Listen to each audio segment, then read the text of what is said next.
안녕하세요. 성마의 박사입니다. 오늘도 만나서 반갑습니다. 자, 오늘은 헬라어 문법 중에서 법에 대해서 공부해 보겠습니다.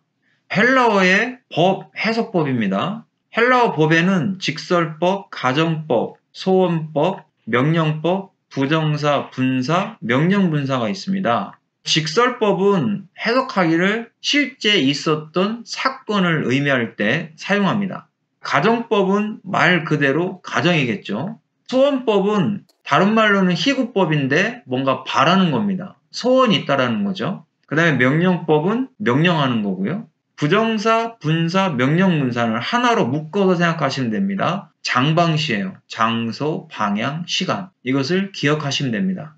자, 우리가 문법을 보면 부의는 동사입니다. 그 다음에 나오는 것이 법입니다. 직설법, 가정법, 소원법, 명령법, 부정사, 분사, 명령분사가 나오게 되는 거죠. 그 다음에는 시제입니다. 태, 격성수, 인칭. 이 순서라는 거죠. 그러니까 이 순서로 헬라어의 문법이 나타나고 있습니다.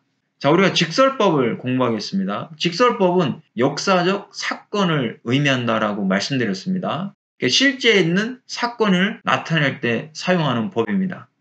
요한복음 13장 23절에서 26절입니다. 예수의 제자 중 하나 곧 그가 사랑하시는 자가 예수의 품에 의지하여 누웠는지라 시몬 베드로가 머리짓을 하여 말하되 말씀하신 자가 누구인지 말하라 하니 그가 예수의 가슴에 그대로 의지하여 말하되 주여 누구니이까 예수께서 대답하시되 내가 떡 한 조각을 적셔다 주는 자가 그니라 하시고 곧 한 조각을 적셔서 가룟 시몬의 아들 유다에게 주시니 그랬어요.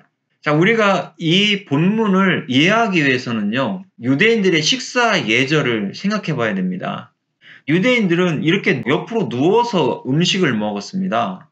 그러면 예수님의 품에 안긴 자가 누구겠습니까? 요한이겠죠. 그러면 예수님이라면 이렇게 옆으로 눕다 보니까 예수의 품에 안겼으니까 이 정도 되겠죠, 요한이.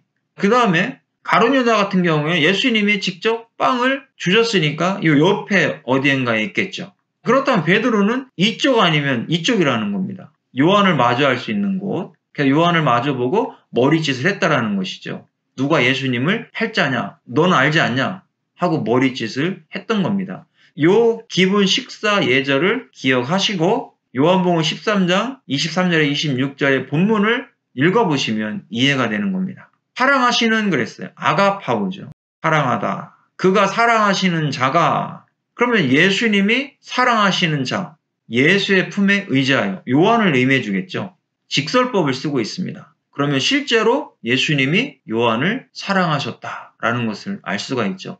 예수님이 십자가에서 죽으실 때에도 어머니 마리아를 요한에게 맡겼습니다. 이 정도로 요한을 사랑했다라는 겁니다. 요한은 예수님의 말씀을 끝까지 지켰습니다. 그 다음에 가정법입니다. 가정법은 말 그대로 만일이라는 거죠.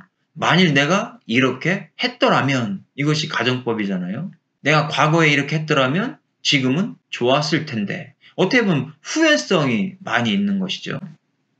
자, 요한복음 11장 25절입니다. 예수께서 이르시되 나는 부활이요 생명이니 나를 믿는 자는 죽어도 살겠고 그랬어요. 죽어도 아포드네스코입니다. 죽음에 직면하다, 죽기 마련이다. 가정법을 썼어요. 자, 이 S가 가정법이죠.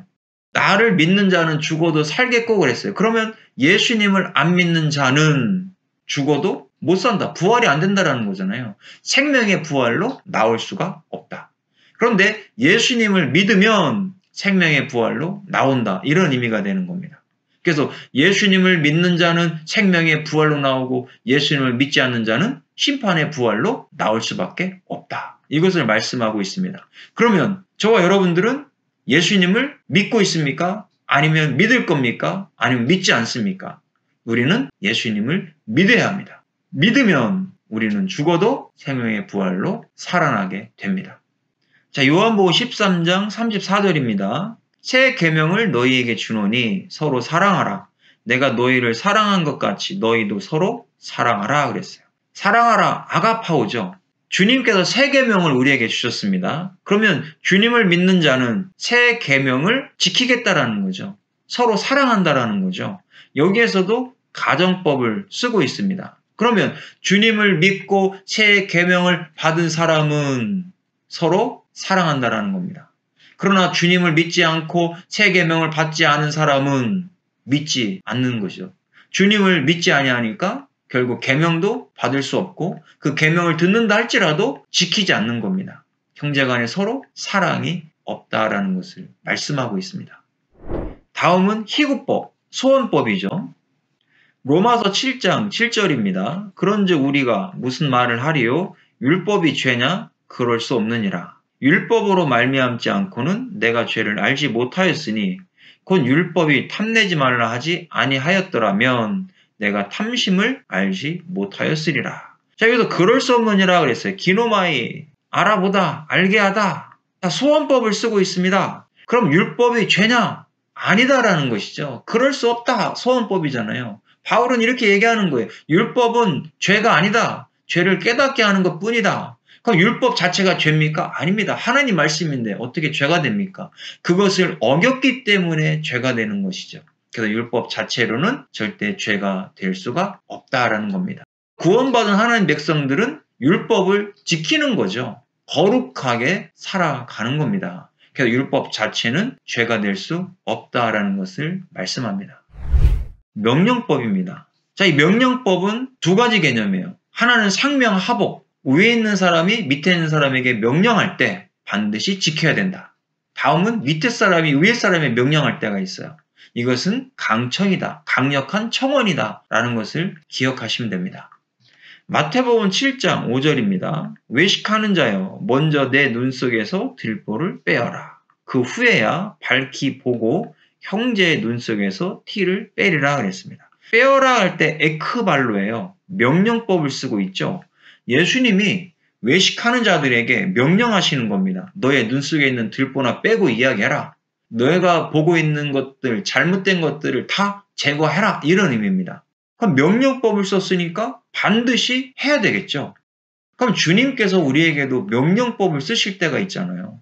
너희들은 예수님을 반드시 믿어라. 믿지 아니하면 구원이 없다. 명령법 아니겠습니까? 그래서 우리는 반드시 예수님을 믿을 때 구원이 있다라는 겁니다. 다음은 부정사입니다. 부정사는 장방시라겠죠. 장소, 방향, 시간을 생각하는 겁니다. 마가복음 1장 14절입니다. 요한이 잡힌 후 예수께서 갈릴리에 오셔서 하나님의 복음을 전파하여 파라디도미 그랬어요. 잡힌 겁니다. 부정사죠. 그럼 요한이 잡힌 곳을 생각하시면 되겠죠. 그렇게 어렵지 않습니다. 본문을 보시면 나타납니다. 다음은 분사입니다. 마가복음 1장 41절입니다. 예수께서 불쌍히 여기사 손을 내밀어 그에게 대시며 이르시되 내가 원하노니 깨끗함을 받으라 하시니. 불쌍히 여겼다 그랬는데 스플랑크니조마이죠. 분사입니다. 불쌍히 여겼다라는 것이죠. 그러면 예수님께서 불쌍히 여겨주신 때를, 장소를 생각하는 겁니다. 이것은 본문을 읽으면 본문 속에서 나타납니다. 다음은 명령분사입니다. 분사인데 명령법이 첨가되어 있습니다. 마태복음 28장 19절입니다. 그러므로 너희는 가서 모든 민족을 제자로 삼아 아버지와 아들과 성령의 이름으로 세례를 베풀고 그랬어요. 포료라는 단어죠. 여행하다, 걷다, 행하다 이런 뜻입니다. 명령분사를 쓰고 있어요. 그러면 예수님께서 명령하신 거죠. 너희들 어디로 가든지 어떤 장소에 있든지 복음을 전해서 하나님의 제자를 삼아라. 예수님의 제자를 삼아라. 이렇게 명령한 겁니다. 하나님 우리에게도 명령할 수 있겠죠. 복음을 전해서 성부와 성자와 성령의 이름으로 세례를 베풀고 예수님의 제자를 만들어라. 이렇게 말씀하고 있는 겁니다. 오늘 우리가 헬라어의 문법 중에서 법에 대해서 공부했습니다. 그 제일 먼저 나오는 게 법이니까요. 법을 잘 보시고 해석하셔서 헬라어 원어 성경 속에 하나님의 의도가 어떻게 숨겨져 있는지를 밝혀내시면 됩니다. 자, 오늘 여기까지 공부하겠습니다. 수고하셨습니다.